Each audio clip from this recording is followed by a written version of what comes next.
All right, Kiss Army, welcome to the KissFAQ Podcast. Thank you for giving us your time today. Nothing is into your head. I hope we don't do any damage. We hope that you enjoy.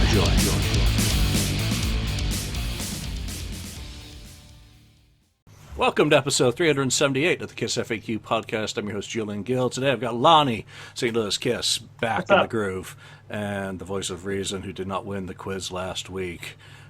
69th Blizzard, Ken. So a big shout out to Daniel Wees for putting together that quiz. It was fun to go up against Nils. Congratulations, Nils. Mm-hmm. You are currently the reigning champion of both the Destroyer podcast and KissFAQ podcast. We're going to have to get some German fans involved in this, some other fans from Spain, let's get some South American fans competing so they can bring the riot, and we'll have a world unification bout on the master of the Kiss quiz. But that was fun. Now, what is not fun, obviously, this week is that Paul's longtime guitar tech, Fran, passed away unexpectedly, and I'd like to, on behalf of the KissFAQ community, send our condolences to his family first and foremost, his friends, and the hundreds of people whose lives he's touched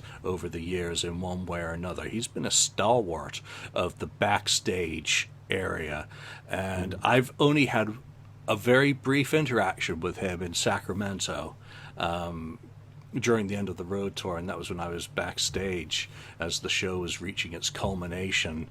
I headed back behind the curtain to wait for Tommy, and it's very clear where you're supposed to stand, and I'd been told, you're going to be there, you're going to be waiting for this, blah blah. I was with a cop. The cop did not follow instructions, and Fran came down the steps from the stage holding Paul's freshly smashed guitar and looked at the cop and said, "Get the fuck out of my way!" And the cop smiled and got the fuck out of his way and stood under the pyro, and he is a bald guy, no hat, and all the sparkles are coming down on his head. I'm wearing my baseball cap, and then Fran got back to work after he put the broken guitar up on his workbench to get packaged up for whomever bought that one. That was my one kind of interaction with him, and it wasn't even a direct one. I know a lot of fans out there have, gotten guitar picks from him, been there during guitar and other events backstage and on the cruise and other events, and he's really made an imprint. And either of you ever run into Fran or know anything about this fella, Lonnie? I met him on the cruise that I went on. All the guitar techs and all the crew were hanging out at one of the bars one night and just passing out guitar picks to fans, just anybody who went up there and asked them for a pick. They just hand them a handful of picks, and would just chat with fans. I mean, obviously hardcore Kiss fans on the cruise, just super nice as can be. That whole crew that I went on the cruise, just him and like Paul Bassett was Eric's drum tech, and just super nice people. I only had that one run-in with him, but I know other people that have been backstage multiple times or have been on multiple cruises and, have gotten to know him a little bit over the years. And, like you said, he was Paul's guitar tech for, quite a good length of time. Really part of the Kiss family. And, it's when I saw that come across my phone Sunday afternoon, I was, like disbelief and in shock, and I was just like, that can't be right. That can't be real. And like even Monday morning when I woke up, I was like, still just in disbelief, and just like any shocking news, it just takes you a few days to really let it sink in. It's sad, and we lost a really good one with Fran. Ken, how about you? What do you know of Fran, if anything? I've only seen him in pictures, and I think some videos that have been out there before with him backstage showing, I think, Paul's guitars, that sort of thing.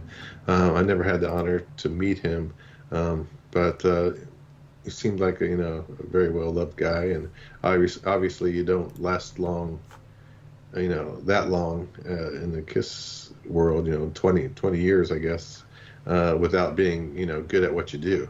and being a good worker and a good guy and that sort of thing. So it's sad to see anybody go, and I guess it was COVID related, I think. So yeah, it's too bad things happen like that, these days, when you least expect it. Yeah, so you just raise a point I want to touch on very, very briefly.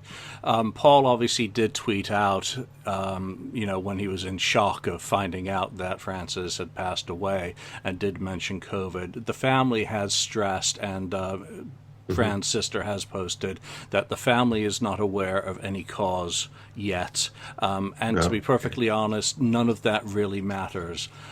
He's a young man in our age group. I know there are quite a few Kiss fans now who are obviously older than that, but we're all at that time in our lives where, anything bad can happen to us at any time, which just stresses the point of live each day to the best of your ability, live life and, live righteously, I guess, as best as you can to whatever code or creed you follow. And again, the family has, requested a certain amount of privacy about any of that side of things because it's no one's business apart from theirs. What they have done is created a email address, Francis with number 3 memorial@gmail.com. And if you'd like to share your story, your tribute, your memory, with or without pictures, please do send it to the family as soon as possible at that email address. So Francis3, as in the number 3, memorial@gmail.com. And, if you do so, make sure that it is a tribute, a positive memory, a positive story, something to celebrate of someone, the life of someone who is more than just the years that he's served KISS and the KISS Army. So remember that he's a father, a brother, and, All right, let's move on from that tragedy into a travesty. Well, we're working our way up here. And the travesty, of course, is to put a coin, 25 cents, into Ken Keenan. And Ken,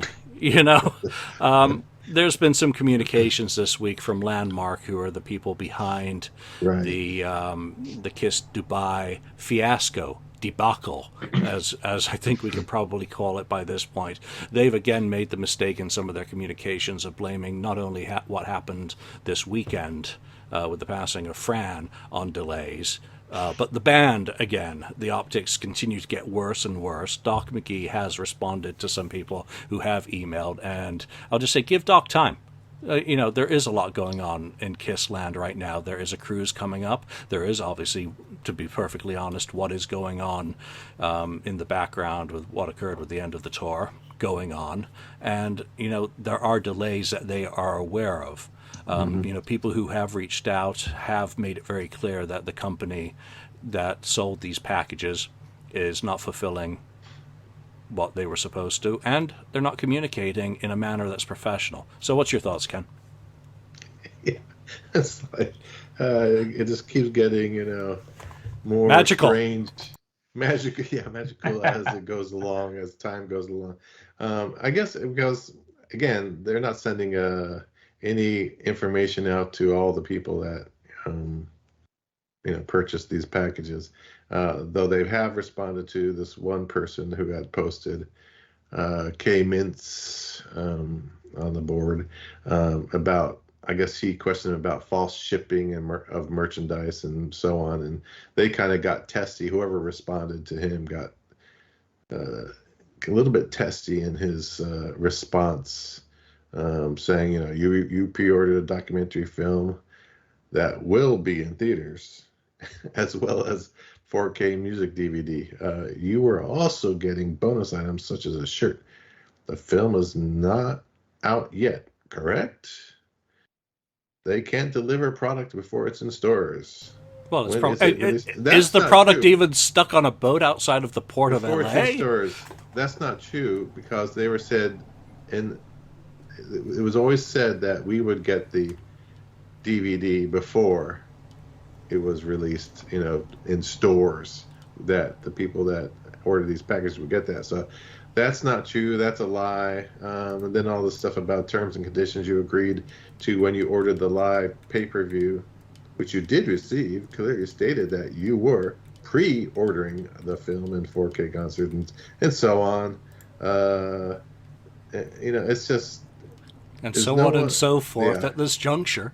it's no one on This it's, yeah, juncture. it is no one on our team or Kiss's team's fault that our release date was pushed. Sorry for the delays.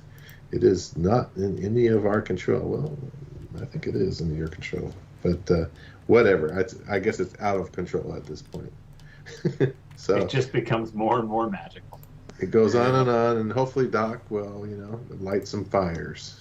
Yeah, or else it's going to get to the point with Landmark where you're put on to Meredith in Department B, and she'll get back to you as soon as possible. To It's a joke. Kiss guy, transfer him to whatever. Yeah, at this point it's beyond a joke. All of the items, and I'm trying to find it because I did post images of all the stuff that was promised and what was delivered.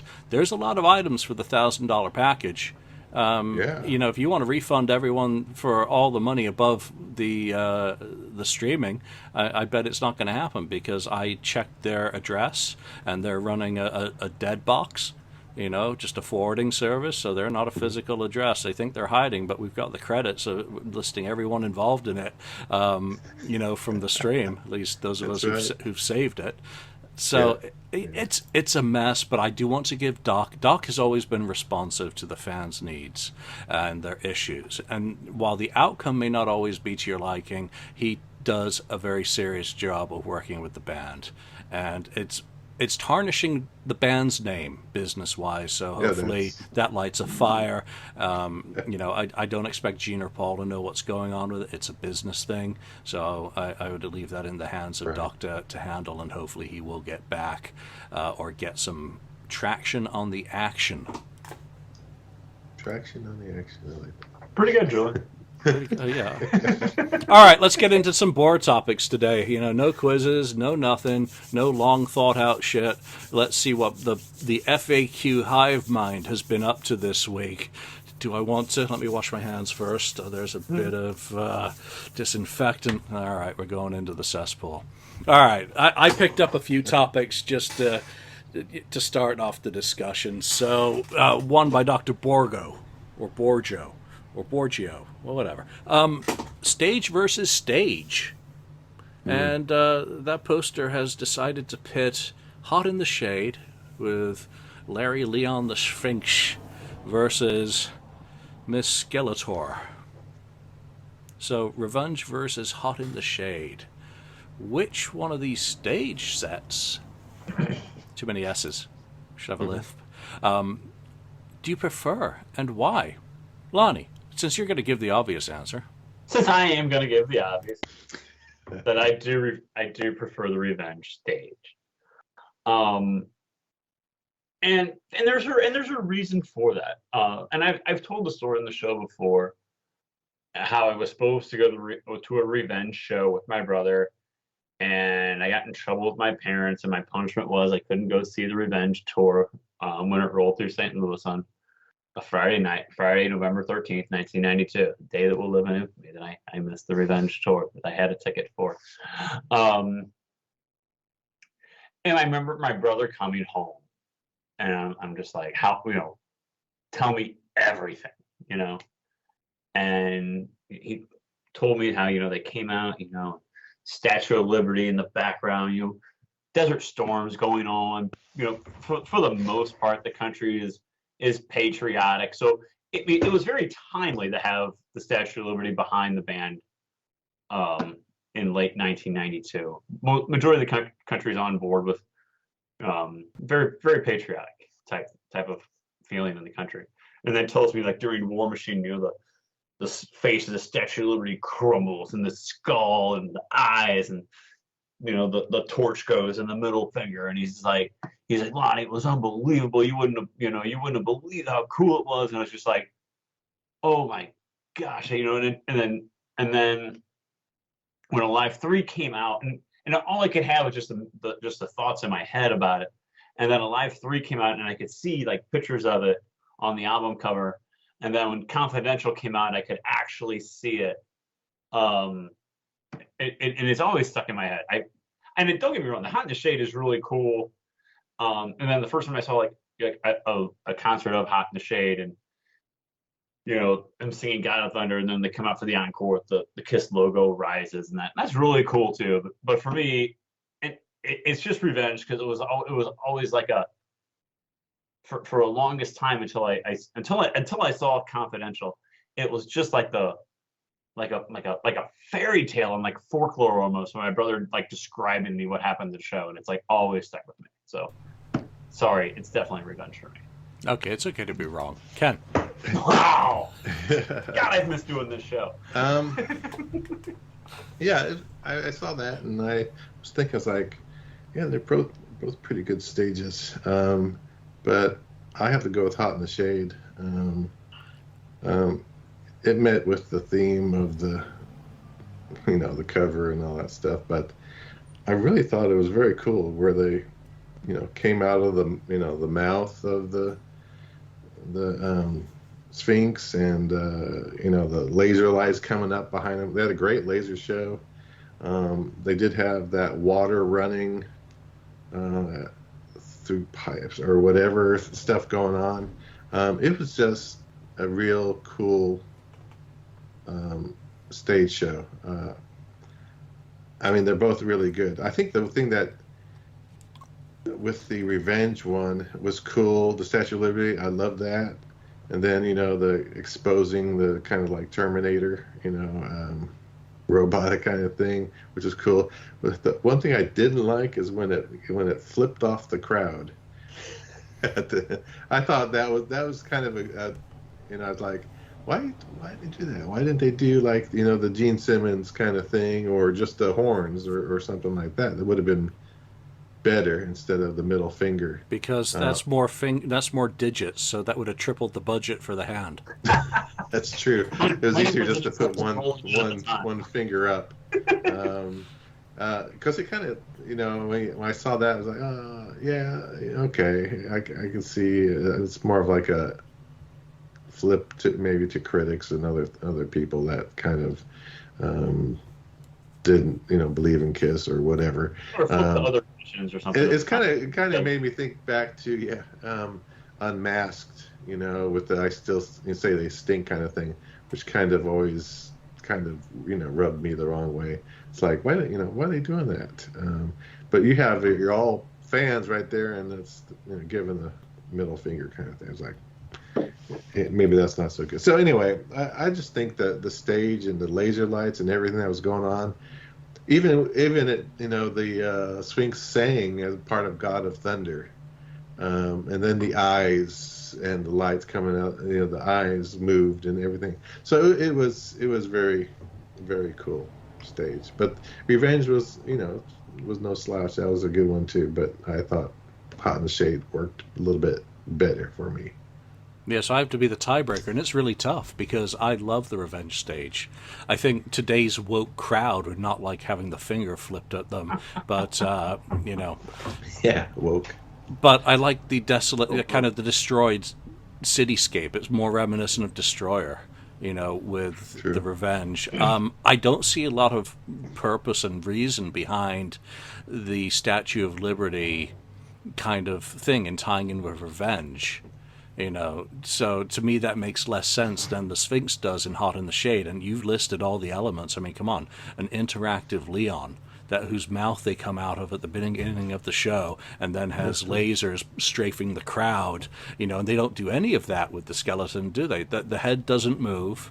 It doesn't jaw parts of the song, God of Thunder. It doesn't strafe the audience. It just flips off the critics.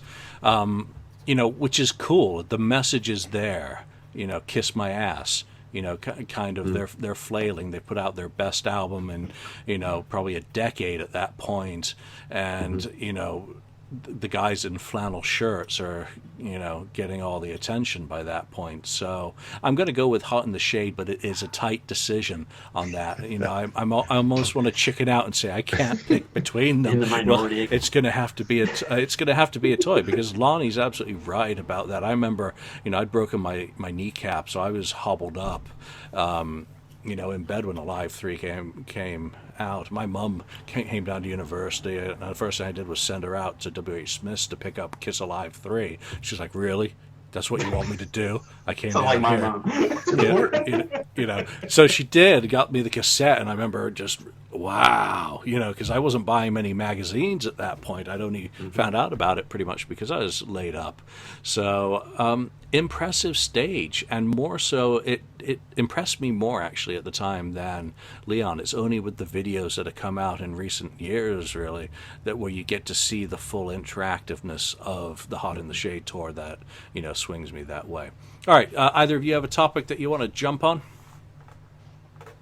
There was a poll. There's a lot of polls, but the one where it was recent today, where it said Destroyer or Sonic Boom. And I mean, really? I didn't even know why you'd want to even compare that. It's turned out to be and what I wrote in there is like, landslide. It's Destroyer, with 86%. I think I wrote in band. Yeah. So, I mean, yeah. So I thought that one was kind of ridiculous as we can sing Destroyer's praises. Mark isn't here today. So.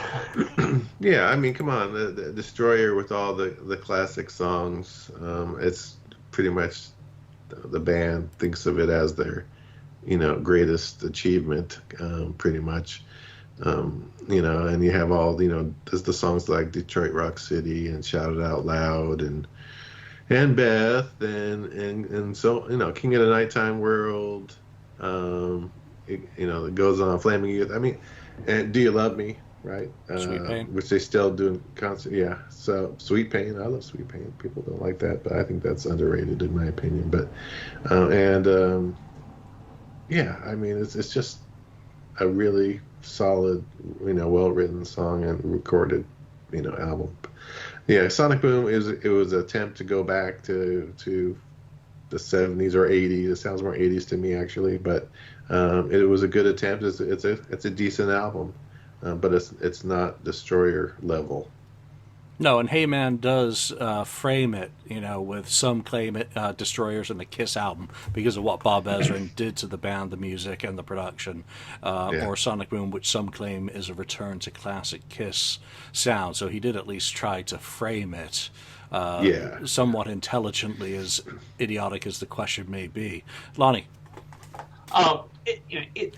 It's silliness, like I said. Destroyer is just so classic, with just top to bottom. It's my introduction to Kiss, and it's just too good. And Sonic Boom has its moments, and I like it more than I like Monster. Sonic Boom has some filler in it though as well, where there's not a lot of filler on Destroyer, and it's short. It's only like 35 minutes, but it's short and to the point, and it's classic Kiss. I mean, why do you think they're doing the Super Deluxe Destroyer first more than anything else? Because I think if anybody's going to buy a Super Deluxe Kiss album, it's Destroyer, and let's test the waters with it. It's Destroyer. I mean, it's as classic Kiss as you can get.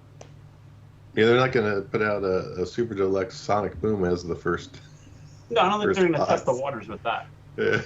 No, I have nothing to add to what Lonnie said. I mean, that covers it all, really. I think what I would love with Sonic Boom, because I do like it as an album, but it and Monster both need to have the multi-tracks, and they use Clasp to grab analog feel and warmth and all that, but it needs a producer like Eddie Kramer to go back to those multi-tracks and remix and remaster it away from how it ended up being presented sonically. Whether that's a fault of Paul's or came afterwards, ruining the sonics.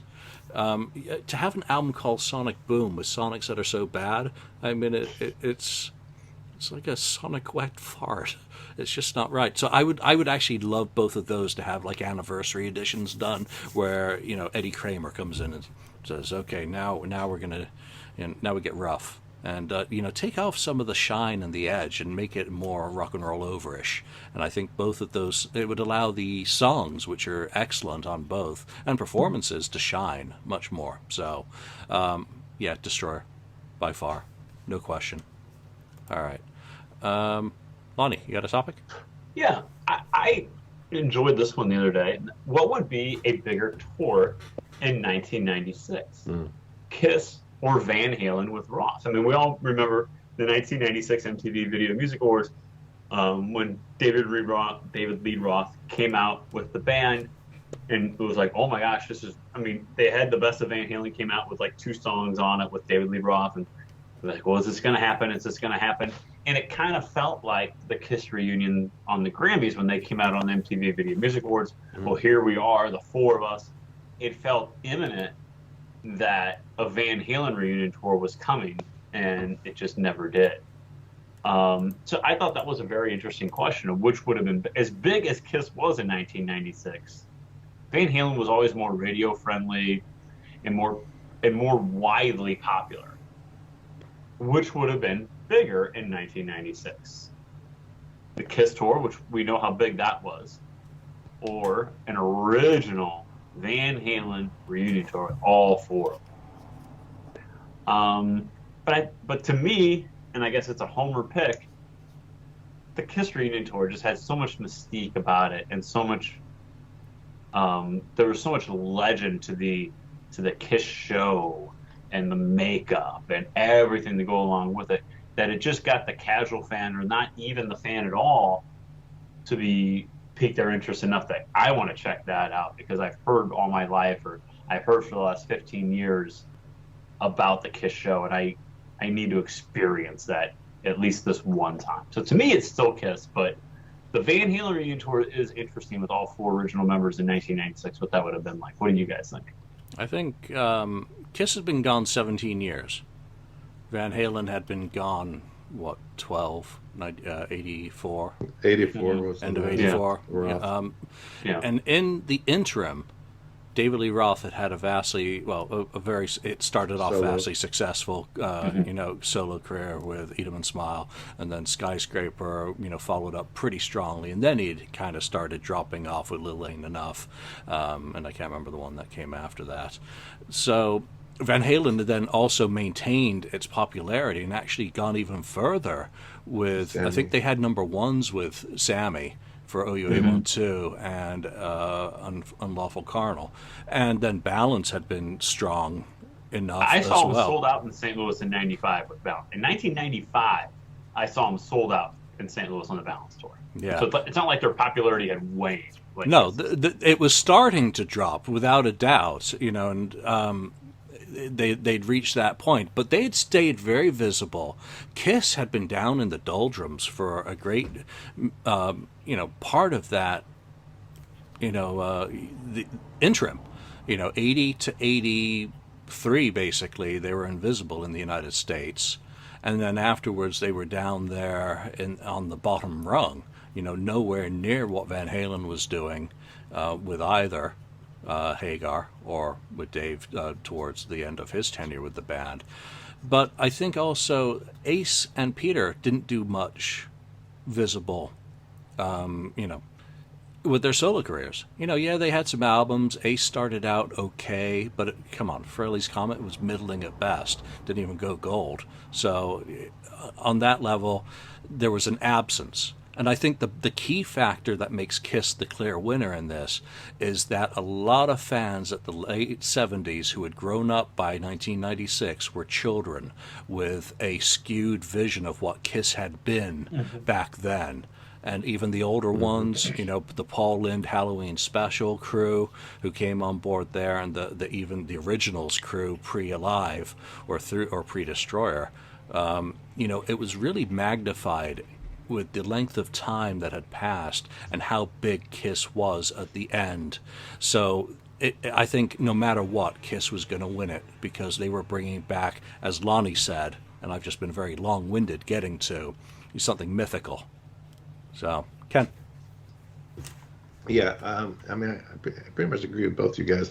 I mean, the deal is with KISS, while I just remember people back in the 80s, if I was going to a KISS concert or something, KISS, and it was like, oh, they're still around? I said, yeah, but they don't have the makeup. There's no makeup. What? That sort of thing. So a lot of people, they were, pretty much off the charts, completely for a lot of fans and casual type fans. So it was like a real hole there from the makeup KISS being gone for that long, and nothing there. And then when they came back, you had, it was the legend and the hype of the makeup, and then, oh, shoot, I never got a chance to see them, or I heard about their concerts. They're supposed to do the, best concerts of any, live act and that sort of thing. So, that's when, and the people just came out of the woodwork to see the shows, and where it made it so difficult to get, tickets or, good seats. I had a hard time getting good seats, and I went early for the, to get tickets for San Jose. So, and then on Van Halen, Roth had been up there since '84. It hadn't been that long. Really hadn't been that long enough yet, I don't think. Though I thought, I would have loved to have had the original lineup back for Van Halen, but it wasn't going to make the be as exciting as the KISS reunion, so to speak. So it's just, I can't see. I'm sure the Van Halen tour would have been done well, but I don't think it would have done as well as KISS. Yeah, so I don't think they could have sold Tiger Stadium out in 45 minutes like KISS did. Yeah, probably not. I was thinking of Your Filthy Little Mouth being the one album with David Lee Roth that really dropped off, and that was when he was pretty much gone, I think. I thought you said when you said you dirty, sorry, Lonnie. When you said Your Filthy Little Mouth, I thought you were talking about the last Saturday show when I said, look at my candy cane. But we're not going there again. We're going to go with that one, yeah. So anyway, go proceed. If you ask a different podcast, they might have different opinions, although they would be wrong. But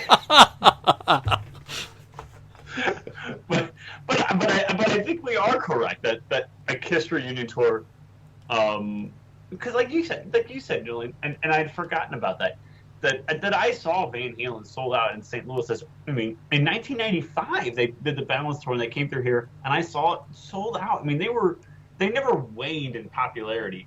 It wasn't like, oh yeah, Van Halen, they're still around. Oh yeah, there was Sammy Hagar now, and people were just. I never got the impression, at least, that people were just pining away for the David Lee Roth reunion tour because, well, this isn't my Van Halen. Like, well, this isn't my KISS. Now, there are Van Halen fans that never got on board with Sammy Hagar as the lead vocalist. I understand that. Mm-hmm. But, like, to Ken's point, KISS, they're still around. It was never, oh, Van Halen, they're still around. Van Halen was still thriving throughout the 80s and early 90s. It still would have been a big deal if the four of them would have toured together. Don't get me wrong; it would have been a very big deal at the time, but I don't think it would have lived up to the mystique that the KISS reunion tour had. Golly, and we would have missed out on Van Halen 3. Yeah, what a tragedy that would have been. What a tragedy. Yeah, Van Halen's a weird one because if you look at how people are treating Wolfie. these days, terrible. expecting him to go out there and play his dad's music. It's like it's become a standing. Sorry, Wolf. He was great opening for GNR when I saw him. He was great. Yeah, the dude sprained his ankle. Is now sitting on a stool playing. I got nothing but respect for that guy. He's playing some pretty decent music. You know, I haven't bought the album yet, but I've listened to it on Spotify. I need to spend a little bit more time with it. I was listening to some Van Halen yesterday as well, actually, on Laura Fall, OU812, and Balance, for that matter. I keep trying to get into Balance, never really quite get there. But, you know, there was nothing to miss about them. You know, they hadn't fallen any hard times.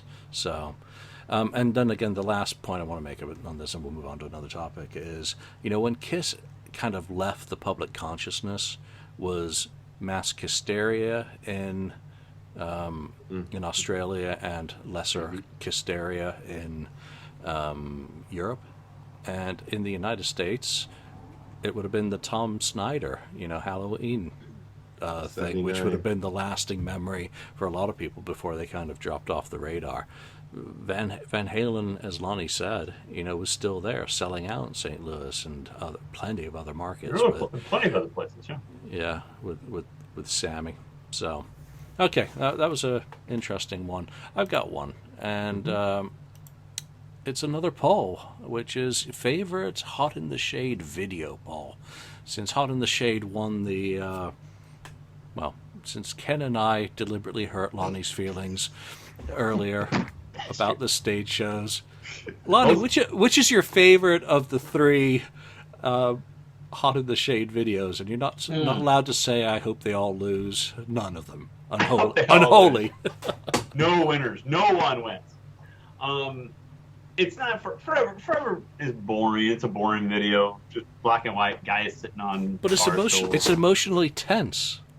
Well, okay. Well, I get it, but no, it's not my favorite video of the three. Hide Your Heart, you know, with the story. That's a typical late 80s, early 90s video with flashing from the band to the little story that we're telling, you know, with Tito. And but for me, it's Rise to It. And maybe because it's the introduction to it with the makeup and playing around with the makeup. And I know they're not wearing the right costume they're supposed to be wearing in 75. Well, who cares?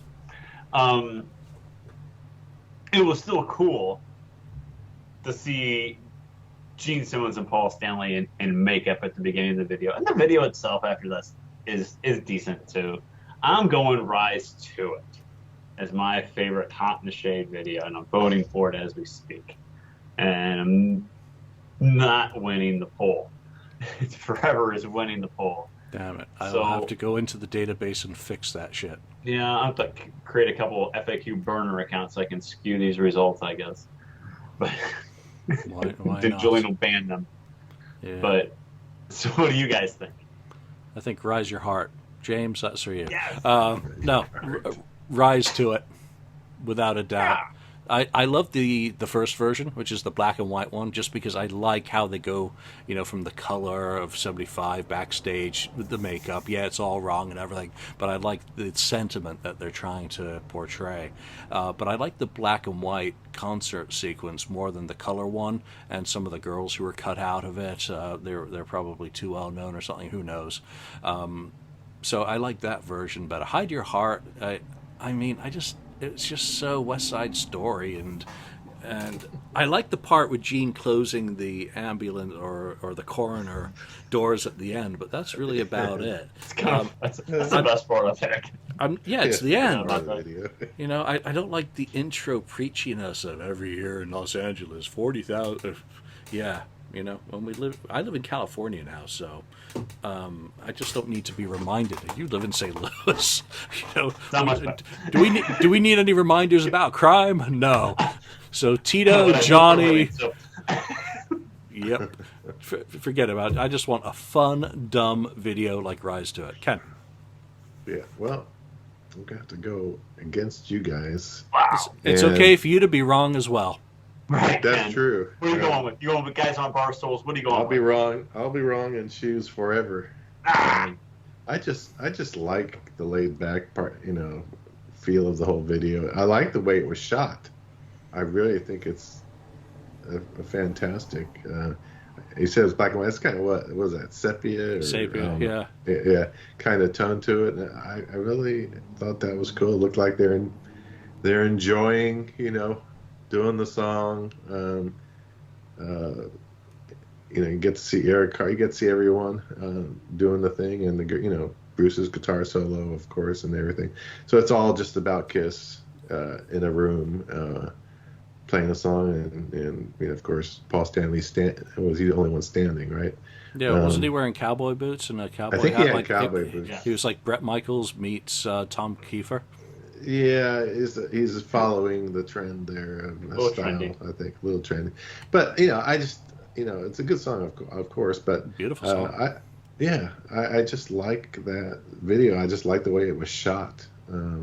So I always enjoy it, and how they seem to be happy while doing that video. So Okay, it was too urgently precious for me, but there you go. I do like the song. It's just artistically, God, hasn't aged well. But there we go. All right. there you go. Who's up next with the topic? Ken, how about you? Well, I got one here.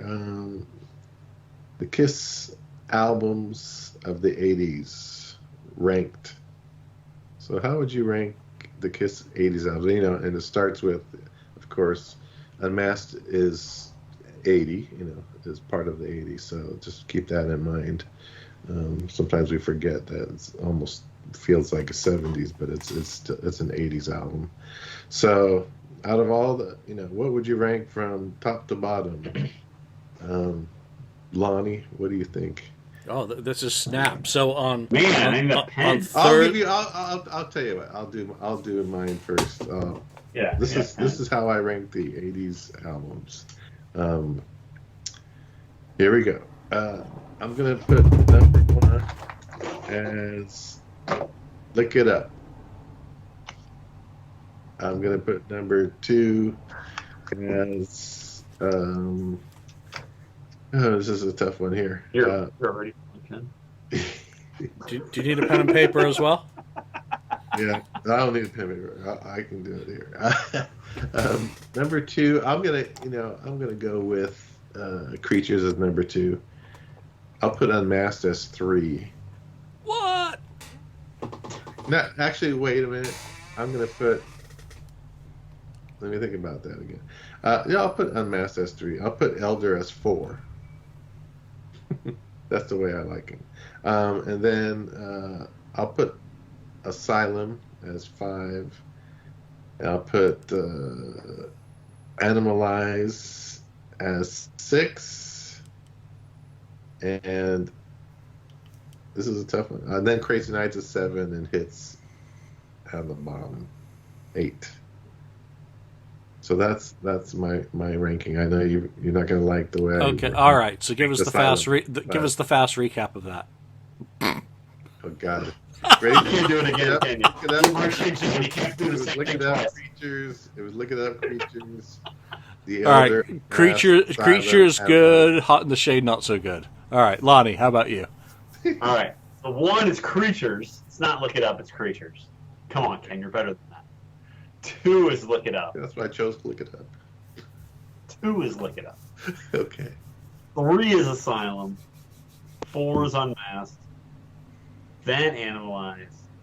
Then The Elder. Then Crazy Crazy Nights. And then Hot in the Shade.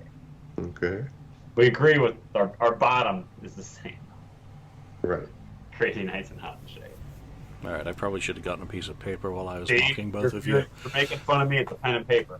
All right, number 1, Creatures. Yes.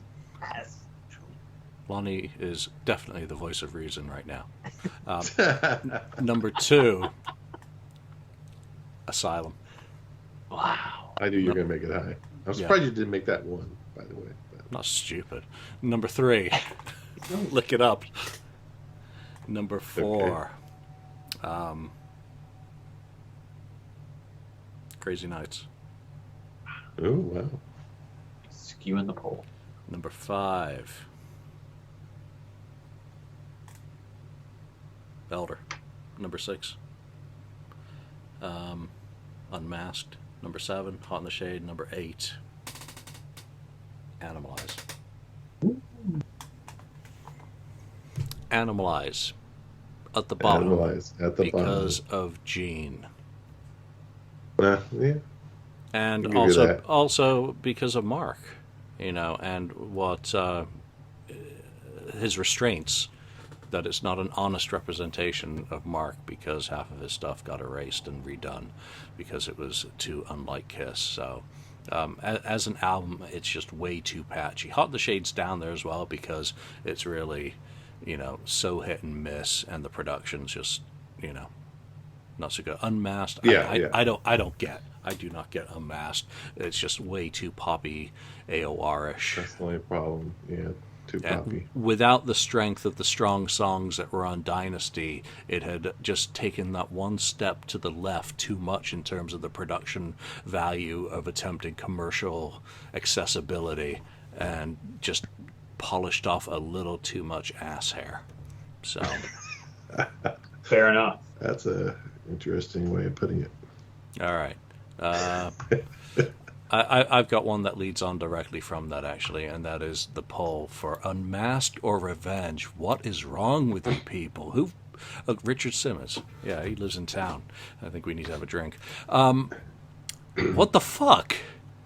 Unmasked or Revenge? That's like a no-brainer to me. Revenge. That's almost like the Sonic Boom Destroyer question to me.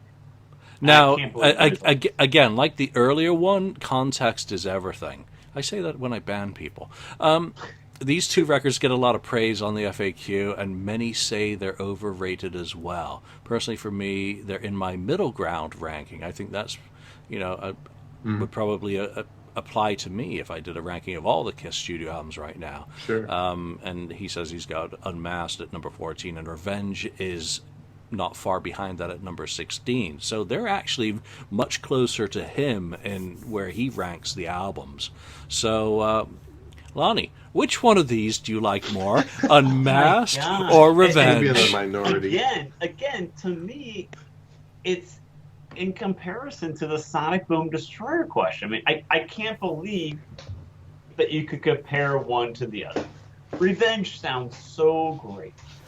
The sound on Revenge, just throw the songs out. Just which album sounds better? I mean, what's the biggest complaint about Unmasked is how it sounds and the keyboards and the bullshit. Revenge is so raw and sounds so great, and Ezra just hits a home run with the way the band sounds. And the song, and there are good songs on Unmasked. Don't get me wrong. We've talked about that before on the show. That if you could remaster Unmasked and take some of the keyboards out, and there's some really good songs on there that really kind of get too much fluff into them. But Revenge is so good. It is so good, and I will fight anyone who. Sorry, Ken got me laughing. I will fight anyone who doesn't agree, and I will fight them all day. And I've been saying this since we started doing the show. It's so good. It's not even close. It's not even close.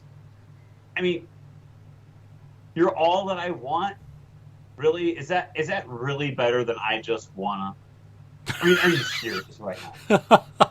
That actually is a perfect way of describing it. I mean, it's not often that I instantly agree with everything Lonnie says, but in this case, he's absolutely right. To me, this is like a question. Revenge is like Rocky.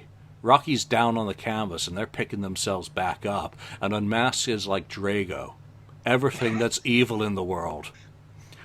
Rocky 4th, 40 minutes extended footage next month. Well, it looks like you guys are in the minority, though. It's okay. You could be in the minority and be absolutely right. Are you just going to go with the masses? Are you just going to go with the masses, Ken? The mass delusion. All right, okay, go.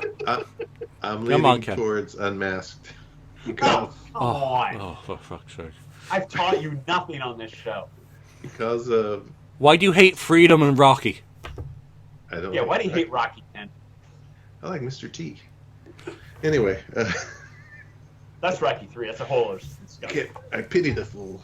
So anyway, yeah, I mean, I lean towards Unmasked because of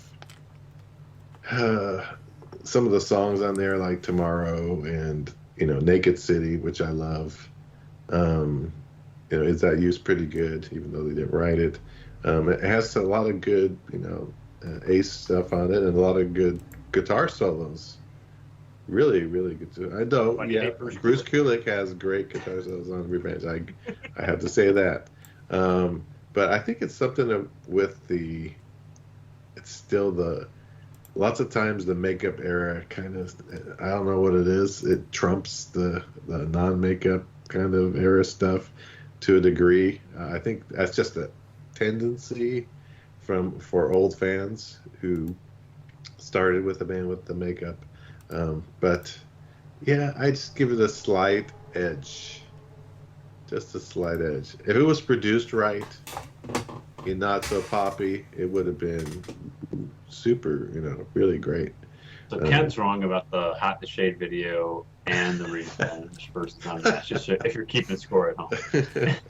Ken is clearly having an off day today. Let's check the air pollution levels in California. Is he missing some oxygen? It's a rainy day. Woke up on the wrong side of the asylum. Yep. That's right. So all right, got time.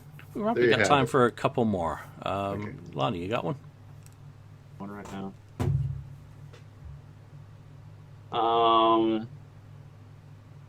Julian, I did see your thread about the Destroyer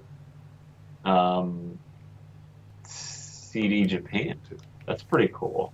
Yeah, I've just started. When they're starting to post a few more promo photos of the packaging and whatnot. So the poster's finally been publicized that's the Japanese edition. So it's a limited edition point of sale thing, I guess, or early purchase. And then you can now see some of the booklet and other things that are starting to be. But these are only official, photos that are being distributed. They're from Amazon, so I'm just linking there. I don't have a copy of it right now. I think there's only a review stream out for certain people, but it looks promising. What's catching your eye, Lonnie? I was a big fan of those CDs that came out last summer, with Double Platinum and Killers and Best of the Solo albums that came out from CD Japan. So I saw you posted that, and I was like, despite the fact that I already ordered like the Super Deluxe Destroyer, I'm like, well, that still piqued my interest just because I really like those so much, and just because I'm such a completionist, I guess they just fit in well with the rest of my Kiss CDs, and I'm a big CD guy, and I was like, oh wow, that's really cool that they're going to do that as well, and maybe there are some extra goodies in that. As well, that we don't even know about, because I didn't know about some of the goodies that were in those other ones last summer until they showed up in the mail. So I thought that was a neat way to do it. It would kind of go along with those other ones that came out last year too. So I thought that was was interesting, and definitely going to pull the trigger on that as well. So yeah, I'm probably going to have to get the CD as well. I mean, I ordered the deluxe from Kiss Online or whichever that is. I don't have high expectations of that arriving release day, and I want to listen to the freaking thing first day out. So yeah. But without having to buy the whole thing, maybe if they do the full deluxe digitally, I might do that, but I don't really want to keep buying multiple copies of frickin' albums anymore. One more thing real quick, since that was just kind of a quick one too. Someone posted about the Vegas residency coming up in January, or I guess December. Actually. Do you guys think they will change the set list at all? I don't personally, because that was one of my bigger gripes, and we've talked about it on the show before. When I went out to Vegas the last time they did residency, that I saw them on a Friday and Saturday night. They didn't even change up one song. Do you think though it'll be like a an end of the road type set list? Do you think there'll be any kind of changes at all? What are you guys' thoughts on that? Better fucking not be. Let me put it this way. I went on Kiss Cruise 8 and had the warm up for End of the Road. If they then cap that with End of the Road for 2 years, and yeah, delays and all that don't play into any of my rage. And then do the residency. No, I need a couple of changes. I don't mind if they reinterpret what they've had on the stage show for End of the Road into a Vegas residency safe, because obviously they're not going to be able to do all that pyro and shit in a theater of that size, or at least I wouldn't think so. I think it's a 7,000 seater at Zappos, but how much space is lost to staging, I have no idea. So I need the set to at least have a couple of fuck me's, rather than fuck yous with the same old. So I would, at the very least, want to hear Watching You and Strutter, and maybe just a couple of, less recently heard songs. Yeah, Parasite, Watching You, those are Gene songs. Strutter, crazy. They threw that one out there for Dubai, so I assume that's a possible. But it needs some of what is done, because I'm expecting the set list to be cut down to about 14 for a theater type gig, and not to be the full shortened one. I hope they don't do the combined Psycho into 100,000 Years. I don't like it. What about the cruise? What about the cruise? You guys think? Cruise is coming up here. What do you guys think we'll get on the cruise? Let's see. What's the theme of the cruise again?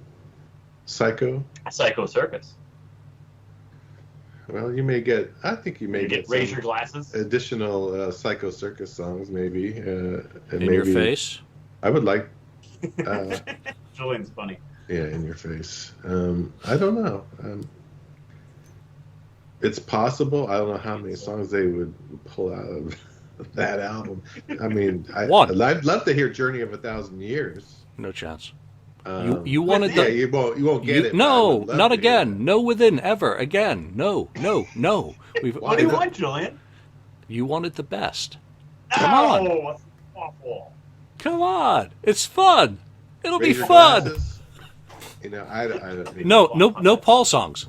I'm thinking let's start just being real and thinking, what Gene songs do we really want to hear in the set? That's probably true. Yeah. I think it's probably fair. So, Gene, come on, Uncle Gene, we love you. Even Journey of 1,000 Years, come on, or maybe something off the vault. Yeah. Are you ready? Are you ready? Yes. One of the songs. They play a couple of the songs that are on the Destroyer box set that are unreleased. Why don't they do Smoke? Why don't they do? Because that's a Paul song. Another Gene. Yeah, I know. But one of the other Gene songs, too, that were Night Boy. unreleased. Oh wait, that was a Paul song, wasn't it? I'm losing track now. Which one? Night Boy, which we always used to think was called Nightfly. So. Oh yeah, Nightfly. So, yeah, they could kind of promote the box set a little bit that way, I don't know. Yeah. Well, maybe But Paul could do all the those disco people version bought of it. God of Thunder. If he did the original tempo for God of Thunder and Detroit Rock City, that would lop 5 Great minutes. Expectations, original version too. So, the different lyrics. So Okay, watch Tommy playing guitar. To the face. That raises way too many possible alternative lyrics to the song. And you see Tommy playing guitar, and you wish it was Ace's hands. But what would you want to say, Lonnie? What would you want? I mean, I would like to see him switch it up some, because I've talked about this on the show before, that when I went to Vegas, I'm like, oh, we'll see him Friday night, we'll see him Saturday night. They had played Mexico either right before the cruise and then Vegas, or right after, and they played like Plaster Caster, and I'm like, oh, that'd be awesome, and like, dude, they could have easily played like Parasite one night and then Plaster Caster the next night. The same people who knew Parasite would have known Plaster Caster the next night, and vice versa. They're not really, hardcore songs, but the casual fan's not going to know either one of them. Yeah. Yeah, they went to Mexico and did Creatures of the Night, Psycho Circus, War Machine, Plaster Caster, Tears Are Falling. Holy shit. And they were doing Plaster Caster and the we're going to get some gems like that. And they did play Creatures, and which I loved, because I'd never heard them do Creatures prior to. And don't get me wrong, that was fantastic. Just fantastic. Made my night. But at the same time, Friday and Saturday night in Vegas, you're playing to about at least 80% of the same audience that saw the show the night before. The KISS fans who flew in from different parts of the country, if not the world. You could play one different song. Yeah. So I don't know. My expectations for the Vegas residency is what it was in 2014, where we're going to get the same set night in and night out. Maybe we'll switch up an order. One or two songs max. Maybe an order here or there. I don't think we're going to get that, Ken. And I hope I'm wrong, because I was so disappointed. It really turned me off in 2014 that I spent all this money to go out there, stay in Vegas 2 nights in a row, and I got the same set list back-to-back nights. What the f*** were we doing? I don't know. I don't know. Okay, Karen. Yeah. Let's move on.